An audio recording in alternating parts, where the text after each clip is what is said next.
Continuing Chapter 8, the Egyptian Religion, from E.A. Wallis Budge's The Dwellers on the Nile, the Life, History, Religion, and Literature of the Ancient Egyptians. Yust set out and collected these pieces, and built wherever she found one, she buried it, and built a sepulchre over it. Think of what they did in Buddhism with all the stupas.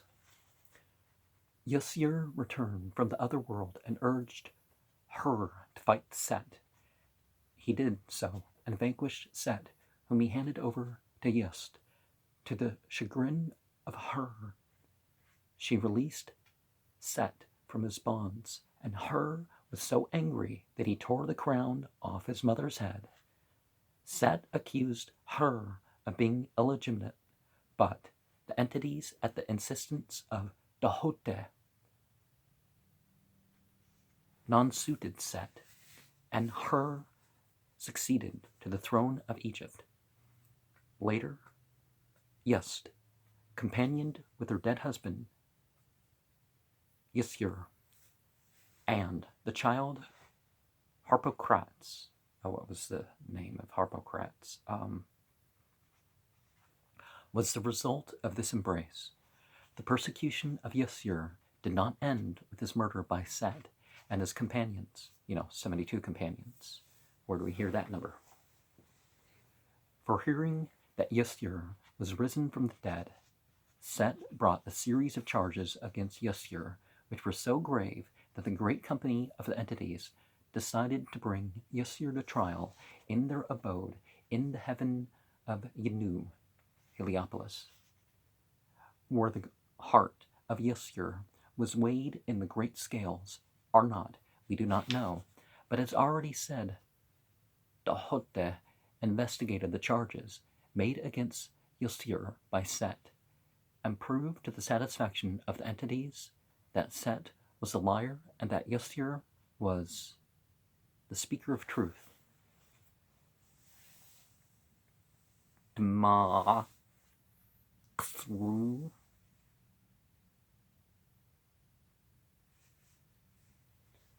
Yusir, as said above, had in some form visited this world, and must therefore have vanquished the powers of death and the grave.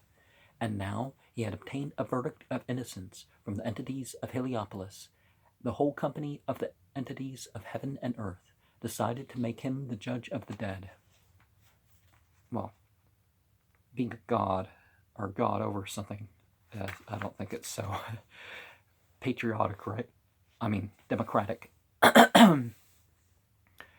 They therefore assigned to him a kingdom in the other world, though where exactly that was situated, it is impossible to say. Yusir is always represented in the form of a bearded mummy. He sometimes wears the white crown, and sometimes the Atif crown, which is like a ram's horn, and then you have this i.e. the white crown with two plumes and a pair of horns attached to it.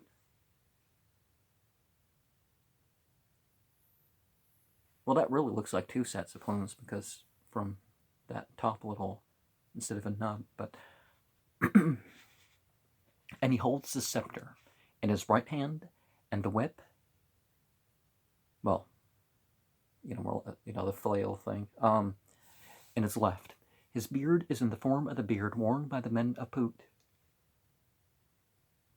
And this and the white crown together suggest that in his oldest form, Yusir was an entity from the south. He sits upon a throne which has the form of a funerary coffer with bolted doors, and it is probable that this was believed to contain a special portion of the body of the entity. His grandsons, the four sons of Her, usually stand on a lotus flower near him, and behind him are Yust and Nephthys. Oh, I forget how you say Nephthys. Close to his throne, the pied bullskin attached to a pole. This thing is often seen. The bodies of kings and chiefs were often buried in the hides of bulls, and instances of bullskin burial are common in the Sudan and at the present day. This skin was called meska. And how do you say that? Mesika, which is the name Mesika, different S, sorry, which is the name for the place of resurrection in heaven. The throne of the entity was set upon water, which came from the great celestial ocean. The walls of a shrine were flames of fire, and on its cornice was a row of the living Rai, the sacred cobras. I forget how you say that in Egyptian. The supreme position of Yasur was only challenged once, and the man who was bold enough to attempt to abolish the entity was Amenhotep IV, king of Egypt about 1350 BCE, who endeavored to make Yutun, or Yutun-Ra, the national entity. According to his views, Yutun, that is the disk of the sun, was the source of all life, and was the sun entity who manifested himself in solar heat. In other words, he made the heat his god and called it one, even as the predecessors had called Ra and several other gods one, which is a little different than the monotheism of the Persians, where there's a god of heat, and the god is the god of heat, but heat, light, wisdom, all that, but not, the sun, not incarnate in the sun, or not especially present in, and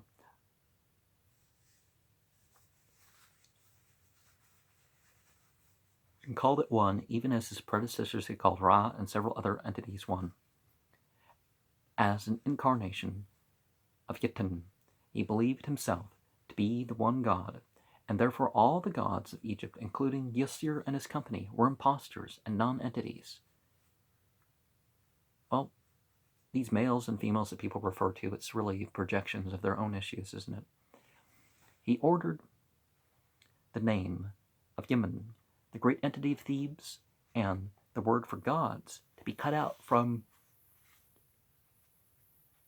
the inscriptions. He abolished the priesthood of Yemen and confiscated the revenues, and swept away, so far as he was able, all the ancient beliefs in the resurrection of the dead and immortality. He abandoned Thebes and built a new capital. Sorry, I'm stumbling my words today. And built a new capital, which he called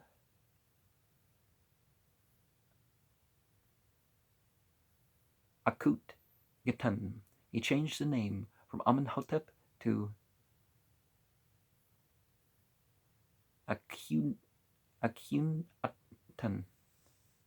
Oh, his name from Anx Yutun.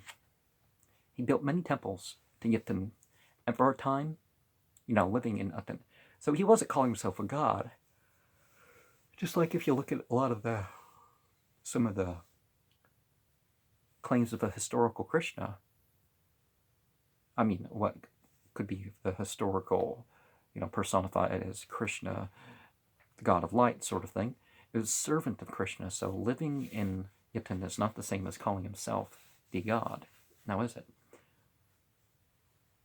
But he failed to establish Yutun as the one, self-created, self-subsisting, and self-existing entity, and in less than 25 years after his death, his capital, now known as Amarna, or Tal al-Amarna, was in ruins, and he was only remembered with contempt. Yemen, Lord of the world, triumphed. Well, a belief in Yemen as Lord of the world triumphed, and Yasur, believed to be Lord of Heaven, retained his sovereignty unimpaired. Under the last Ramessid kings of the 10th dynasty, the priest of Yemen attained very great power, and when the last Ramses died, the high priest of Yemen proclaimed himself king and founded a line of priest kings, Dynasty 11, ruling at Thebes. And this actually makes more sense of when the Exodus period happened. And it wasn't millions of people, it was like a village in Goshen or two. Some of the princesses regarded Yemen as more powerful than Yassir in the other world, but they were all buried with the rites and ceremonies which the religion of Yassir prescribed, and all expected to receive from him the gift of resurrection and with it everlasting life. The belief that a being, part god and part man, had died and risen from the dead seems to have been in existence among the pre-dynastic Egyptians, but it is uncertain if that man was called Yassir. Certainly, the throne, the watching over the throne name got attached to that. But if 2800 BCE or some other date like that, just like the Krishna character, it's not quite appropriate to refer to these incarnated beings with names like that. The religious views of the Egyptians underwent many changes under the kings of the first dynasty, who built their tombs at Abydos, and some think that both the name of Yassir and certain elements of his religion were brought into Egypt by the invaders who conquered the country. No satisfactory meaning can be proposed for the name, and it is possible that Yassir is a transcription of the name of a foreign entity. The similarities in the history of Yassir and the history of Bel-Marduk of Babylon are too striking to be dismissed lightly without consideration.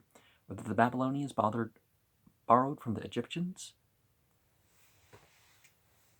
which there's actually stronger reason to think so, are the Egyptians from the Babylonians? A lot of that happened in other ways. Are both peoples from a common source? Well, that's an even more true statement. If you know about Atlantis beyond some sort of New Age sort of idea, remains to be decided. The cult of Yassir absorbed within it that of Yinhur. So, Yinput, an important local entity of the Abydos nome, and under the first dynasty, Yassir became the representative par excellence of the earlier African man-god who had died and suffered mutilation and had risen from the dead. And we see that actually, if you can trace that kind of up in a way to Göbekli Tepe and even the Yazidi culture, but it's that they become one with these entities that other people are calling gods here. The mummy of Yassir Khinte Yimte, great entity, lord of Abydos, lying on his bier with his soul in the form of a hawk, hovering above him. Yust, Hakbat, the frog, Demoness, and Dahote are reciting spells to bring about the resurrection of Yassir. The hawks at the head and foot of the bier represent Yust and Nephthys.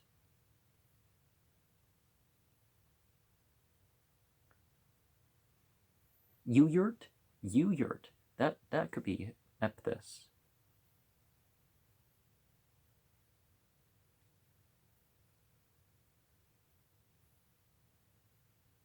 Ritsa, but Ritsa, who's Ritsa?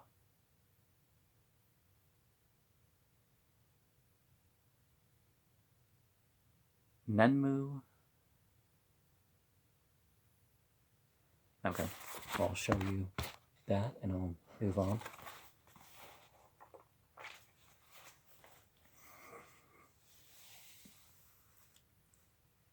The cult of Yasur flourished greatly under the Old Kingdom, but became unimportant under dynasties 6 through 10. It revived under the 11th and 12th dynasties and resumed its earlier importance under the 11th and 22nd and 26th dynasties. At Busiris and Mendes in the Delta, the cult of Yasur absorbed the cults of the old sacred tree and the ram entity. And the Book of the Dead shows in chapter 17 that the souls of Yasur and Ra became merged with each other in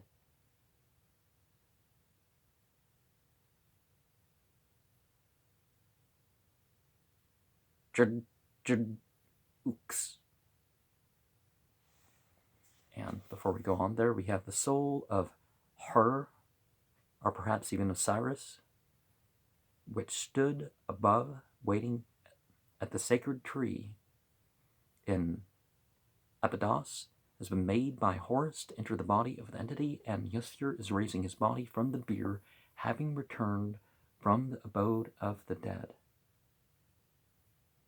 Well, apparently with goodness, and what else?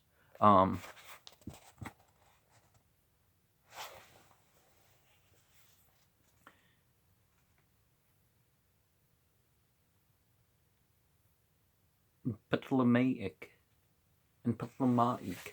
times, the theologians joined Yasur to Hapi, the sacred bull entity of Memphis, and formed the new composite entity of the dead, Serapis, and so satisfied Egyptians and Greeks alike.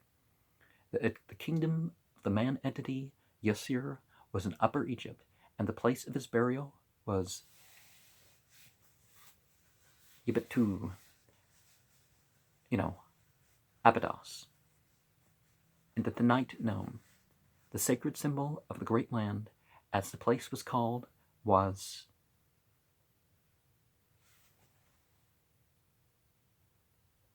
with the snake through it, or kind of a similar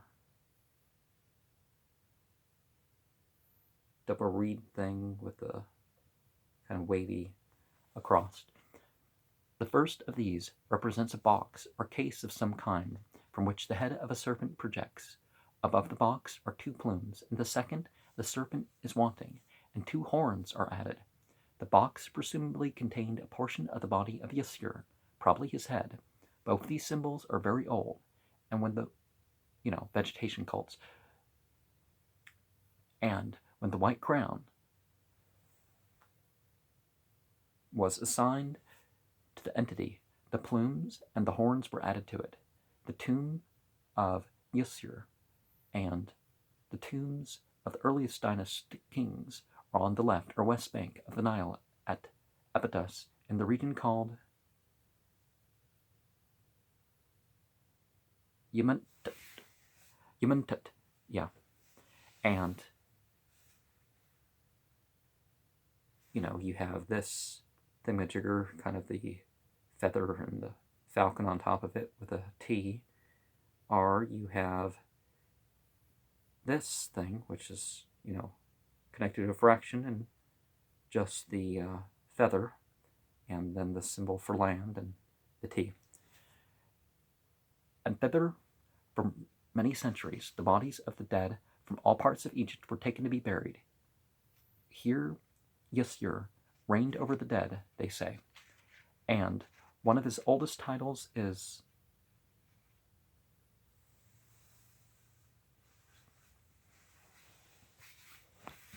Knt Te Yemen Ntut,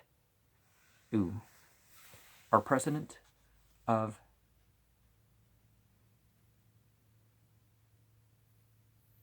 Yemen. Okay, because YMNNTT. Oh, I'm sorry. The first wasn't a plural. The second is a plural. So,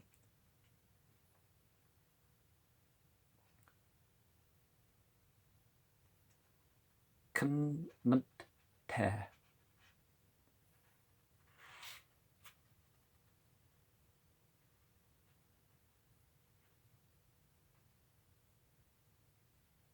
Yemen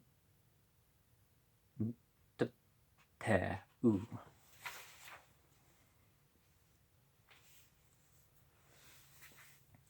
President of those Hornimentit. Well, certainly the Overs, the Watcher beyond the throne, or something. That could be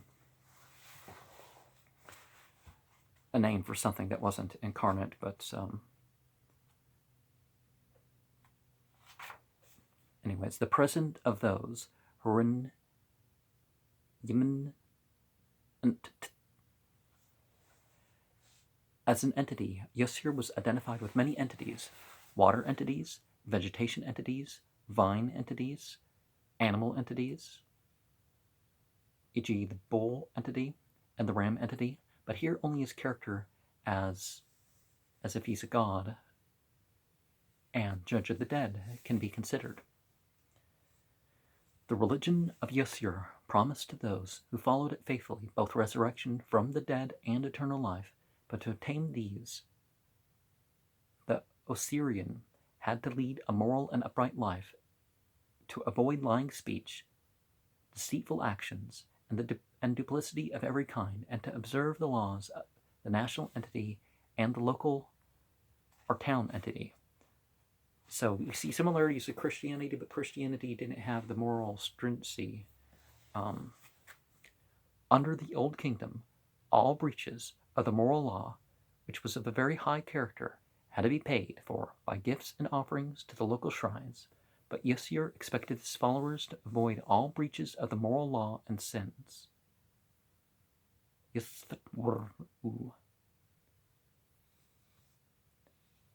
So that he might not be that he might not be obliged to call them to account when he judged them. He expected a man to have a clean conscience, as well as clean hands, and a clean tongue. And though the judgment of Yusir is described as a weighing of words,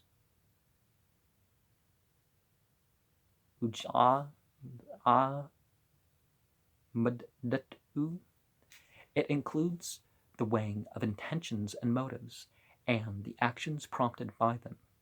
Between the 12th and the 18th dynasties, a great development of the moral and religious views of the Egyptians took place, when we find them admirably summarized in the second part of chapter 125 of the Book of the Dead, which may be described as the moral and religious code of Yusir. It contains a series of 42 statements. 42 is a number that later comes up in the Enochian Keys, but I mean, the Enochian Keys is far less important in mythological history. But 42 statements which the deceased was expected to make to 42 entities, one statement to each entity. In each of these, he asserted that he had not committed a certain sin. This code was considered to be of such importance that it was drawn up in a tabular form with a picture of each of the 42 entities addressed by the deceased, and was supplemented by the benays representing the weighing of the heart, yib, against the feather, shu, the symbol of the two truth entities of Upper and Lower Egypt, the Hotte and such. In the great codices of the Book of the Dead, a large benay of the judgment scene is placed at the beginning of the work, and from this we are able to get an idea of the method of procedure at the weighing of words. The judgment chamber was called Hall of Ma'ati. Along each side of it were either seated or standing 21 of the Cha'u, or assessors, to each of whom the deceased made his statement that he had not committed such and such a sin. Well, you don't have to identify with any mistake that you've made forever by calling yourself a sinner like people in some groups do. In the forepart of the hall were set the great scales, with a dog-headed ape seated on the top of the pillar. This animal was chosen by Dahote and his associate because of the keenness of its vision and its great faculty of watchfulness. A pointer was attached to the beam of the scales, and its marking were scrutinized by Yinpu, Anubis, the great physician who embalmed the body of Ysir. And remember that my painting, one of the stories behind this painting, Pilgrimage of the Jinn, you may call it, was that there was a scale where various things were weighed of my physical form, all divided into different little piles and whatnot. The deceased, having recited the names of the doors and doorposts of the hall correctly, entered the hall and stood with bowed head near the scales. And so we have the weighing of the heart of the scribe Geneh in the judgment hall of Ysir from the papyrus of Annie. Okay, I forget. How do you say? Ai. Okay, you have Ai there. Or is that a... Yeah, that's Ai.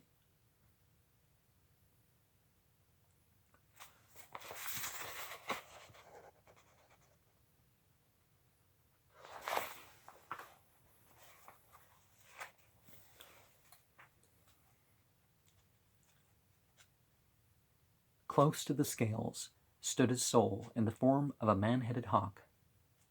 Ba-ya. The entity Shai, the destiny of the deceased, Meskenet and Renet, the two demonesses of birth and the birth chamber, together with a man-headed object, or perhaps angels of things. I keep saying demons, but perhaps it's the light beings that we're referring to sometimes. And people are just putting genders and stuff on them. Of the birth chamber and birth, together with a man-headed object, the box with the head at the end. Well, the head in the corner. Well, not in the corner, but outside the corner. Which rest on a funerary building. In one pan of the scales was a feather shoe, symbolic of law and truth, and a type of the soul. A part of the self, or the vehicle of the self, because the body's the vehicle and the mind's, anyways. And in the other was the heart of the deceased. While these things were being done, the deceased prayed, and the prayer which tradition asserted was composed by the Hotte, presumably for the use of Ysir when in pre-dynastic times he was being tried in the divine court of the entities of Heliopolis. So, revealed scripture, perhaps, is a way to put some of this. And perhaps we don't have to think of Tahuti as the scribe of the others, but really the God of Revelation. I'm not saying the book of Revelation, because I don't think who composed that was a god, but or who prompted that was a god, but that's something else. It's being tied in the divine court of the Heliopolis. This prayer was in use throughout the dynastic period and even in the time of Cleopatra. Oh, Cleopatra's with a Q, and it's a D. Cleopatra, something like that. It must be one of the oldest prayers in the world. It forms chapters 30b of the Tibetan recension of the Book of the Dead and is entitled the chapter of not letting the heart of the deceased be driven away from him in the underworld. It reads, "O my heart, for my mother, O my heart, for my mother, O my heart, Hati, foremost part of my being, stand not up against me in the judgment, thrust not me back among the cha-cha-u, make not to be a turning aside of the scales in the presence of the guardian of the scales. Thou art my Ka, the dweller in my body, the entity Nyemu, who endows with strength my members. Go forth, thou to happiness, whither we would go. Make not my name distinct with the Shenet entities, of the house of Ysir, who make men to stand firm. May we hear joyfully glad tidings at the weighing of words. Let not lies be told about me before the entity, the great entity, the Lord of Yemen. Verily, exalt thyself, rising up at the words, Ma-a Kru, true voice, truth speaker. Meanwhile, Dahote, the scribe of the entities, the great advocate of Yasur, has taken up his position on the other side of the scales, and with him is the monster Ammitu, the eater of the dead, often personified as biting between the 3 and the 4, hence the liberation point, where you're free from mere consumption, mere desire, mere social, which is part crocodile, part lion, and part hippopotamus. Then Dahote, holding in his hands the writing reed and pellet, received from Yinpu the report that the heart of the deceased had been weighed in the scales, and that his soul had testified to its integrity, and that it had been found true by trial. In the great scales, the entity added his statement to the deceased was no wicked man, no filcher of divine offerings, no evildoer, and no calumniator of men. He then read this report to the entities, who declared forthwith that they had no grounds of complaint against the deceased, and decreed that he should not be given to the eater of the dead, but should be led before Yasur, who would give him his reward. Thereupon, her taking, the persona. See, again, we don't have to think of that as a different entity of God, the personality of God. Taking the deceased by the hand, brought him into the presence of Yasur, and reported to him the result of weighing of the heart of the deceased, and confirmed all that Dahote and the entities had said. This done, the deceased advanced, and kneeling before Yasur said, "There's no sin in my body. I have neither told lies nor acted with deceit. Make me one of those favored beings who were in thy train." Yasur, being satisfied that he was admitting a speaker of truth to his kingdom, assigned to the deceased an estate in the Sixth Aru, are the fields of reeds, and gave him permission to draw rations from the Seket Hataput, are the field of offerings, which was kept supplied by the faithful on earth, who brought offerings regularly to the sanctuary of Osiris. And picture of an Egyptian shaduf being worked by a farm laborer from a wall painting at Thebes.